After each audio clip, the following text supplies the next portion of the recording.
3 kids were alive when I arrived. I could hear them screaming through the walls, and I was less than 30 feet away when someone decided I didn't look like the person who was supposed to save them. Yeah, that happened. And no matter how many times I replay that morning in my head, the ending never changes. It just hurts in new ways every time. It was early, barely light out, the kind of morning where the world feels quiet and slow, like nothing bad has the right to happen yet. Brookside Heights always felt like that to me. Older houses, narrow streets, families who waved when you drove by. When the call came in about a house fire on Alder Lane, I wasn't thinking about anything except time. Fires don't wait. Smoke doesn't negotiate. Kids don't get extra minutes just because it's morning. We rolled up faster than usual, and before the truck even stopped rocking, I was off and moving. I could already see flames pushing out of the second-floor windows. Hear that sound fires make when they're hungry, and then I heard her. The mother, barefoot on the lawn, screaming names like she was trying to pull her kids back with her voice alone. Neighbors were everywhere, some crying, some frozen, some holding phones up like they couldn't believe what they were seeing. Inside that house, 3 kids were trapped together in one bedroom, and they were alive. I know that because I could hear them. Clear enough to know exactly where they were. I grabbed my gear and ran. 16 years on the job teaches you not to panic, but it also teaches you when every second matters. I wasn't trying to be a hero. I wasn't thinking about bravery or headlines or any of that nonsense. I was thinking about a window in the back, about heat patterns, about how long kids can last breathing smoke. That's it. Then a police officer stepped right in front of me, arm out like he was stopping traffic. "Stop right there," he said.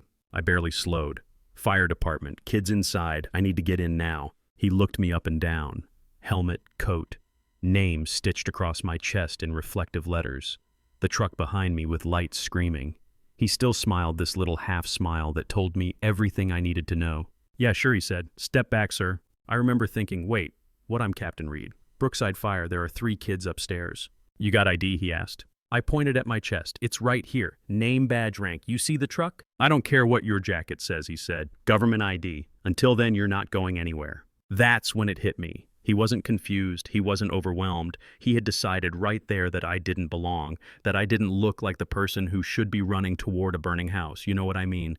That moment when you realize logic isn't the issue, you are. Seconds started stretching. I could still hear the kids, their voices high, scared, calling out. I tried again, slower, calmer, the way you do when you're talking to someone with power over you. "Officer, listen, those kids have maybe 2 minutes. Let me through." Another firefighter ran up behind me. "That's Captain Reed, let him go." Someone else shouted, "What are you doing? There are kids in there." The officer didn't move. "I need to verify. Anyone can buy a jacket." Procedure. That word gets real heavy when it's standing between you and a burning building. My gloves were thick, my hands were shaking, and I remember fumbling with my wallet like it weighed 100 pounds. Smoke was pouring out of the windows now, darker, heavier. The screaming inside started to change, weaker, shorter. I finally got the ID out and handed it over. He took his time. Looked at the card, looked at my face, looked back at the card, like he was trying to catch me in a lie. "All right," he said finally. "Go." 2 minutes and 40 seconds. I know because the timeline burned itself into my brain later. At the time, all I knew was that something had shifted and it wasn't in our favor. Inside the house, everything was worse. The fire had spread. The stairwell I wanted was gone. Heat rolled through the hallway like a wall. My thermal camera struggled, smoke blurring everything into chaos. I stayed low, crawled, followed the wall, every sense tuned to survival and hope. When I reached the bedroom door and forced it open, they were there exactly where I expected them to be, curled together in the far corner, trying to stay low, trying to breathe. None of them were moving. I carried them out one by one. I didn't let anyone help me. I didn't want help. I did CPR on the lawn, hands burning, lungs screaming, knowing before the medics said it out loud what the answer was going to be. Smoke inhalation. All 3. Gone. Later, people would say things like, "At least you tried," or "You did everything you could," and I'd nod because what else do you do? But the truth is, I know exactly when they died. It was while I was standing outside that house arguing about who I was. The medical examiner confirmed it. The fire chief said it straight out. If I'd gone in when I arrived, those kids would be alive. No hesitation, no maybe. The videos made it impossible to ignore. Neighbors caught everything. You could see my gear, clearly my name, my rank. You could hear the kids screaming in the background while I was being blocked.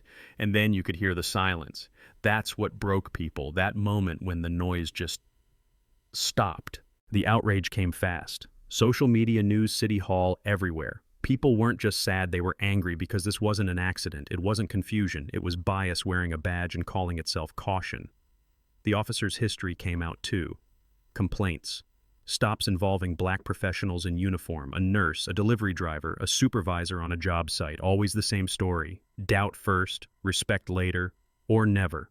And every time before the system had shrugged and sent him to more training. Training doesn't bring kids back. The family sued the city. Wrongful death, civil rights violations, racial discrimination. The settlement number shocked some people until they realized it was one amount for each child. The largest payout the city had ever made. Criminal charges followed: manslaughter, obstruction, misconduct. In court I testified. I didn't raise my voice. I didn't need to. I told them the truth. I could hear them, I said, and then I couldn't. The jury didn't take long. Guilty, all counts. The officer lost everything he thought was untouchable: job, pension, freedom. I lost something too. I never went back.